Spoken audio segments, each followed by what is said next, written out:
Bom dia, jovens, tudo bem? Dando início aí às nossas atividades à distância, eu quero retomar um assunto que a gente já viu em sala, nos espelhos esféricos, que é um assunto bastante importante aí no estudo de ótica. E agora, usando esse recurso da videoaula, eu acho bacana a gente retomar ele porque vocês podem ver com mais calma, assistir quantas vezes forem necessárias para que você possa absorver todo o conteúdo. Esse slide vai trazer mais a abordagem teórica dos espelhos esféricos e da formação de imagem em cada caso aí, no côncavo, no convexo. Vou mostrar alguns detalhes que eu já mostrei, vou retomar agora. E depois eu vou gravar alguns exemplos de exercício usando a lei de Gauss para que a gente possa também fazer uma abordagem matemática desse assunto, tá bom? Vamos lá, vem com o tio. Aqui nessa imagem a gente consegue ter noção de todos os elementos importantes num espelho esférico. Então eu vou usar aqui a marcação, deixa eu pegar aqui uma marcação, que aí eu consigo indicar do que eu estou falando e vocês não ficam perdidos nesse monte de informação. Então quais são os principais elementos? Aqui você tem uma representação geométrica, o eixo principal ele vai ser importante no nosso estudo, porque é ele que vai dividir o que eu chamo da parte de cima, né, ó, e a parte de baixo do nosso espelho. Tanto é que esse eixo principal ele corta aqui, ó, o meu espelho bem no meio, em relação, né, à vertical. E aí nesse ponto aqui a gente tem o que eu chamo de vértice do espelho. É esse ponto de intersecção entre o eixo principal, que é esse eixo pontilhado aqui, ó, e o próprio espelho que está aqui, ó. Tranquilão? Então o vértice é esse ponto de intersecção.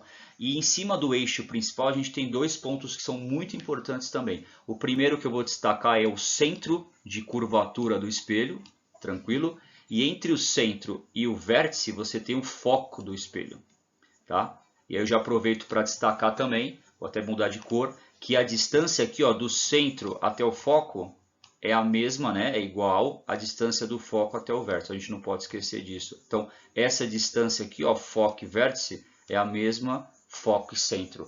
Isso faz com que eu tenha essa conclusão aqui, ó, que o foco, né, ou seja, a distância focal, ela é o que? Ela é a metade do centro. Aqui, essa fórmula, em vez de C, ela traz R como raio de curvatura. Gente, é a mesma coisa, tá? Raio de curvatura, centro de curvatura, você interpreta como o mesmo valor. Então, o que acontece? Para você descobrir essa distância aqui, ó, vamos mudar de cor. Para você descobrir essa distância aqui, que é a distância focal, basta você pegar o raio, o centro, e dividir por 2. De modo que se você pegasse esse 2 aqui, ó, pegasse esse 2 e passasse ele multiplicando o foco, o que ia acontecer? Você teria outra expressão do tipo o centro é o dobro do foco. Vou apagar aqui para ficar menos confuso. E aí você consegue entender isso bem só visual, né? Se você olhar, você percebe aqui, ó, que se você pegar toda essa distância aqui, ó, que é o centro, você tem o quê? Essa distância aqui é como se fosse dois focos, né? Você tem um foco aqui e você tem um foco aqui, ó. Então, dois focos te dá o centro. Daí é que vem essa fórmula. Tranquilo, gente? Deixa eu tirar aqui, né? Para não ficar tão confuso assim. Vamos lá para o próximo slide. Bom, você tem dois tipos de espelhos esféricos, né? Que são os côncavos e o convexo. E só pelo desenho é bem tranquilo de entender. O côncavo é quando você tem a parte que reflete interna à calota aqui, ó. E o convexo é a parte que reflete por fora da calota. Então eu falo que aqui, ó, aqui você tem uma reflexão no interior da calota, né? E aqui você tem uma reflexão no exterior da calota. É como se fosse uma concha, tá? Aqui no côncavo você tem o espelho na parte de dentro da concha, que é onde você pega o alimento, tá? E o convexo é na parte de fora da concha, na parte de trás dela. Depende da tua referência. Tranquilão? Vamos para o próximo. Agora a gente vai ver quatro raios particulares, quatro raios bem específicos que se comportam da mesma forma, independente do espelho, se ele é côncavo ou convexo. Eu vou mostrar a imagem e explicar como cada um funciona. Vamos lá, vou passar direto agora aqui, ó. Então tá. Então você tem, ó, o primeiro raio que te aparece aí é aquele raio que ele entra paralelo, ó, ele está entrando paralelo, tá aqui, ó, paralelo a quem? Ao teu eixo principal, tranquilo? Então, todo raio que entrar paralelo ao teu eixo principal, ele vai obrigatoriamente, ó, sair exatamente pelo foco, tá? Acontece isso no convexo também. Só que no convexo tem um detalhe diferente. Ó, ele está entrando paralelo, igualzinho no côncavo, correto?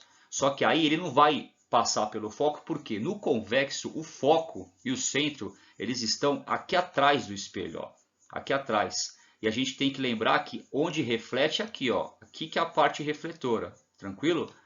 Então, como o foco e o centro estão na parte de trás e o raio não pode atravessar para a parte de trás, porque ele tem que sofrer reflexão, que é o retorno, então você tem o quê? Você tem o raio refletido não passando pelo foco, mas na direção do foco. Tá? Então, se você notar aqui o tracejado, você vai perceber que ele não está passando pelo foco, mas ele está na direção do foco. Tudo bem? Então, essa é a principal diferença. Aqui no côncavo, ele literalmente passa pelo foco, correto? E aqui no convexo, a projeção está na direção do foco. Tranquilão? O segundo, vamos passar aqui, ó. O segundo raio notável, raio particular, é o contrário disso, né? É aquele que vai entrar pelo foco, ó, ele está entrando pelo foco, correto? E aí ele vai o quê? Sair paralelo, tá aqui, ó. Ele está saindo paralelo. A mesma coisa aqui. Esse no convexo, à direita, ele está entrando na direção do foco, correto? E vai sair paralelo. Beleza? Esse é o segundo raio notável. Vamos para o terceiro. O terceiro raio notável é aquele que entra pelo centro e sai pelo centro. Isso é bem tranquilo. Ó. Se você notar, ó, ele está... Peraí que está meio torto, né? Tentar o mais reto possível, mas é só para destacar o que eu estou falando, tá? Ó, ele vai entrar pelo centro, correto? Vai refletir e vai sair de novo pelo centro aqui, ó. Tudo bem? E acontece a mesma coisa aqui, mas tudo que é no convexo, ele não passa literalmente nos pontos, porque... Novamente, o centro e o foco estão atrás do espelho. Então, no caso do convexo, ele simplesmente vai para a direção desses pontos. Então, esse aqui, por exemplo, ó, ele está entrando, se você notar, aqui ó, na direção do centro. Então, ele vai sair também na direção do centro, na mesma direção. Fechou? E, por fim, nós temos o quarto raio notável, que é aquele que entra pelo vértice e sai pelo vértice, que é o que acontece aqui, acontece muito semelhante no espelho plano, quando você tem o ângulo de incidência igual ao de reflexão. Aqui você tem um exemplo, né, do que acontece lá no plano. O raio está entrando aqui, por exemplo, no vértice, ó, e ele vai sair no mesmo ponto, mantendo o mesmo ângulo. Então, por exemplo, ó, deixa eu pegar aqui de azul. Ó. Então, esse ângulo aqui, ó, que eu chamo de ângulo de incidência, é igualzinho esse ângulo aqui, ó, que é o ângulo de reflexão. Tranquilo? E aí lá no convexo, mesma coisa, né? Então ele tem um ângulo aqui, ó, de incidência e um de reflexão. E aqui você tem o mesmo esqueminha aqui no côncavo, ó, entra e sai aqui pelo mesmo ponto. Fechou? Então esses são os quatro ângulos notáveis, desculpa, são os quatro raios notáveis, que são os casos particulares. Aqui eu vou mostrar um resumo para vocês agora, ó, o resumão.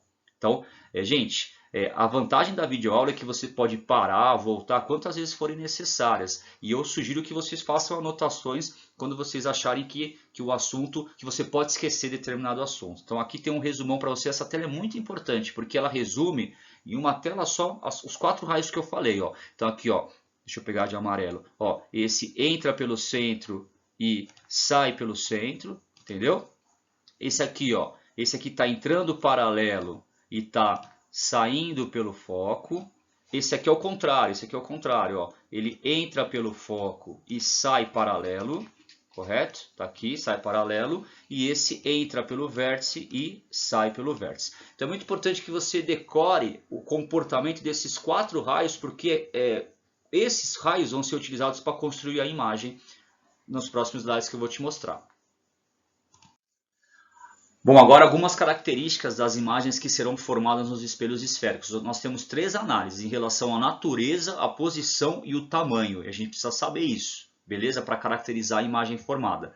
Então, em relação à natureza, ou a imagem é real ou a imagem é virtual. E é bem simples. Se a imagem estiver do mesmo lado do objeto, ou seja, na frente do espelho, ela é real. Agora, se a imagem estiver atrás do espelho, é virtual. Gente, é o que acontece no espelho plano. Quando tu olha no espelho plano, a tua imagem está lá atrás do espelho. Então essa imagem é virtual. Agora imagine que a imagem pudesse ficar aqui do teu lado, do mesmo lado do espelho. Em relação ao espelho, essa imagem seria real. Tranquilo? Em relação à posição, você tem dois tipos de posição. Se a imagem ficar do teu lado, virada de ponta cabeça, tipo o objeto está aqui e a imagem está aqui, ó. E as duas estão do mesmo lado em relação ao espelho. Essa imagem é invertida. E justamente invertida porque se o teu objeto está para cima, a imagem está para baixo. É essa a referência. Ou você pode ter a imagem aqui, ó. Você tem o teu objeto e a tua imagem. Os dois apontadinhos para cima. Isso aqui, ó. Então, tipo, o teu objeto e a tua imagem. Aí é direita essa imagem, beleza?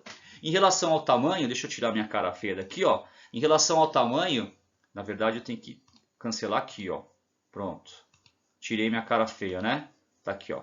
Em relação ao tamanho, você tem... acho que não deu para tirar, mas tudo bem, gente. Mas é só para comentar, vai, ó. Em relação ao tamanho, a imagem pode ser sempre menor, igual ou maior. E matematicamente você vai conseguir mostrar esses valores aí pela lei de Gauss. Depois eu vou dar um exemplo no exercício. Tranquilo? Vamos seguindo aí. Bom, agora a gente vai visualizar as imagens formadas nos espelhos côncavos. Seguindo, vamos lá. Olha lá. Quando o objeto está antes do centro. Então, deixa eu pegar o marcador aqui para fazer alguns comentários. Então aqui, ó, você tem o centro, você tem o foco.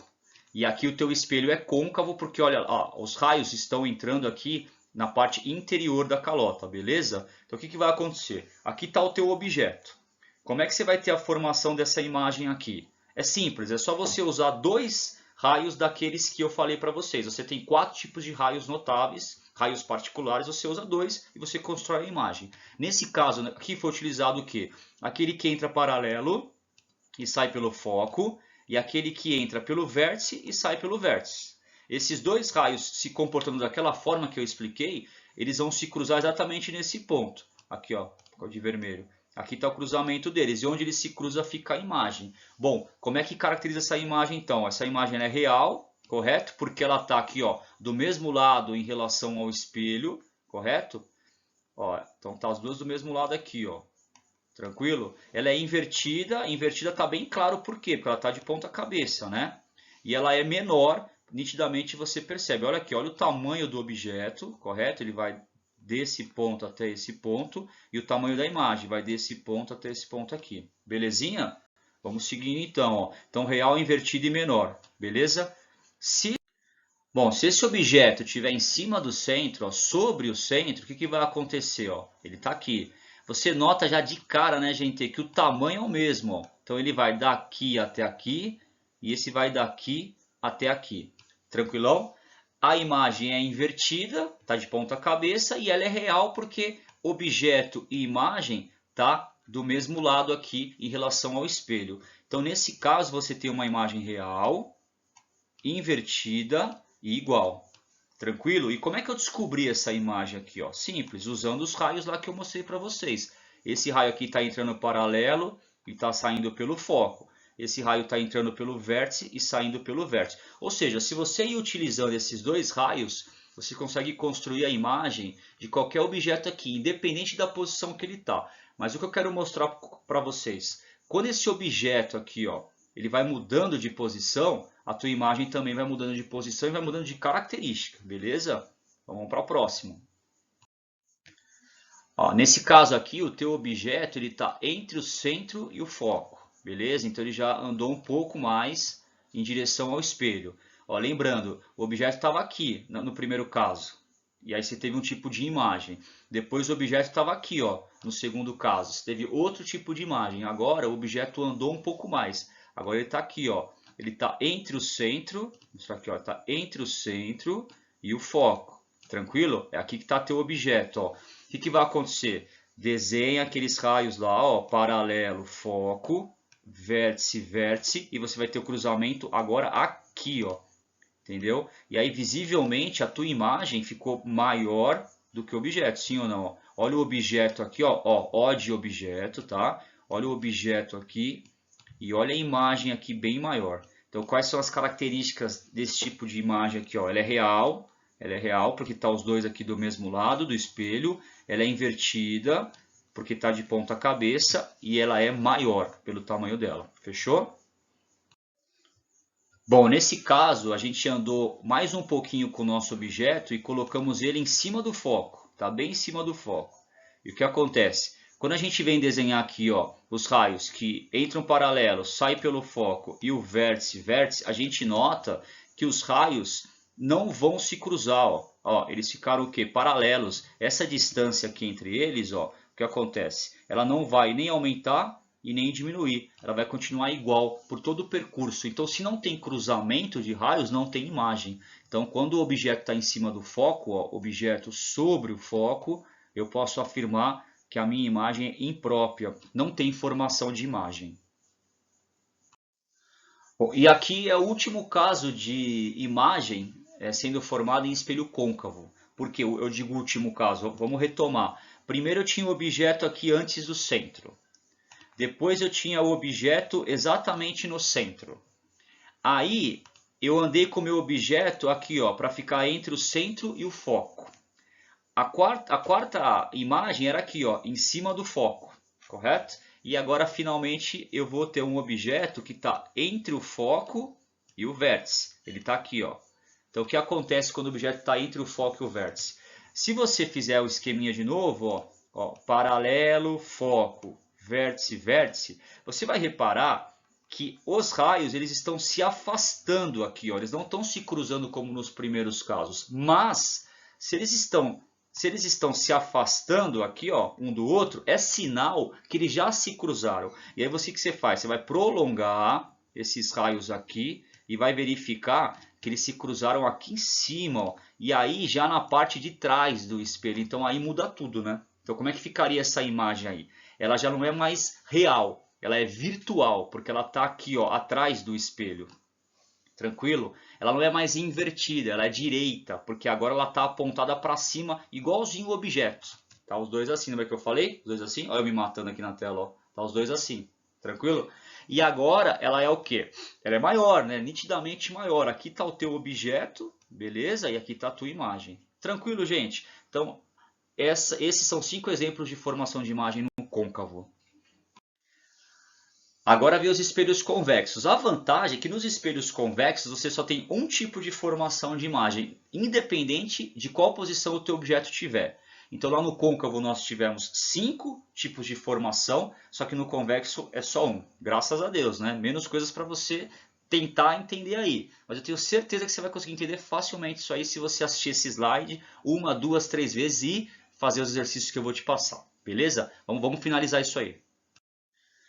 Então tá aqui, ó, espelho convexo. Não importa onde está o teu objeto, mesmo porque eu já te falei que o foco e o centro do convexo estão na parte de trás do espelho. Isso aqui é a parte de trás, beleza? Então o que vai acontecer? Se você tiver teu objeto aqui, você vai construir aqueles raios que eu te ensinei, né? O paralelo sai pelo foco, mas nesse caso não sai pelo foco, né? Ele está direcionado para o foco, tá vendo? Até aqui. E você pode fazer o vértice-vértice. Se você fizer isso, a mesma coisa, ó. Gente, um raio está aqui, o outro raio está aqui. Eles nunca vão se cruzar. Nunca vão se cruzar desse lado aqui, ó. Desse lado real. Mas eles já se cruzaram aqui, ó. No prolongamento deles. Tranquilo? Então essa imagem aqui é virtual. É virtual, por que ela é virtual? Deixa eu pôr de amarelo aqui que eu prefiro, ó. Então vamos lá. Por que ela é virtual? Ó, ela é virtual porque ela está atrás aqui, ó, do espelho. Ela é direita, porque ela está apontada para cima, igualzinho o objeto, e ela é menor, nitidamente menor. E isso aqui define a característica de qualquer imagem do espelho convexo. Então, não importa a posição do objeto, se o espelho for convexo, todas as imagens vão ser virtual, direita e menor. Tá tranquilo isso? Beleza, então. Vamos para o último slide. Bom, gente, para finalizar, eu não vou me alongar muito, fiquem tranquilos. Essa tela aqui, na verdade, ela é meio que autoexplicativa, tá? Ela é uma tela para você consultar no teu exercício. Ela traz basicamente as duas fórmulas, a lei de Gauss, que você vai utilizar para calcular inúmeras grandezas envolvidas nesse tema, como o tamanho da imagem, o tamanho do objeto, a distância da imagem do objeto ao espelho e o aumento ou diminuição da imagem em relação ao objeto. Bom, aqui estão as duas fórmulas, correto? Aqui você tem o que? Você tem a legenda, tá? Então, se você olhar uma letrinha aqui, por exemplo, F, o que significa F? Distância focal, é o foco. O que significa P? Aí você vem aqui, o P é a distância do objeto até o espelho, tranquilo? Então, isso aqui, essa partezinha aqui é uma legenda do que você precisa saber dessas letrinhas. E aqui uma informação muito importante, por isso que tem um atenção, porque isso aqui é uma convenção de sinais, depende do que você está falando. Então, o mais importante aqui é saber isso aqui. Se o teu espelho é côncavo, então o teu foco tem que ser sempre positivo. Agora, se o teu espelho é convexo, o teu foco é sempre negativo, tá? Então você tem que respeitar esses sinais, porque senão você acaba calculando com o sinal errado e dá valor errado também. Então toma muito cuidado. Se a imagem é real, a distância dessa imagem é positiva. Se a imagem é virtual, a distância é negativa. Tranquilo? Se a imagem é direita, o tamanho dela é um valor positivo. Se a imagem é invertida, o tamanho dela é um valor negativo. Galera, então, a princípio, você não precisa decorar essas informações. Você precisa deixar essa tela aberta enquanto você faz o exercício. Aí você vai analisando e vai vendo que fórmula que eu uso, o que significa cada letra e como é que tem que ser o sinal de cada letra. É uma tela com informações de consulta para aplicar nos exercícios. E que exercícios que são esses? Eu vou gravar um outro vídeo dando 2 exemplos, cálculos em um espelho côncavo e outros cálculos em um espelho convexo. E depois disso eu vou passar uma lista para vocês com exercícios idênticos de aplicação de fórmula para que vocês possam treinar. Então vocês aí assistam quantas vezes forem necessárias esse vídeo teórico e o vídeo do cálculo matemático. Tranquilo? Eu fico por aqui. Qualquer dúvida, gente, comenta aí nos comentários ou usa os canais de comunicação como o WhatsApp. Não deixe essa dúvida virar bola de neve. Agora vocês têm que ter disciplina e autonomia para estudar nesse período tão difícil que a gente está passando, que a gente torce para passar o mais rápido possível. Beleza? Eu estou aqui à disposição. Bons estudos e eu volto em breve.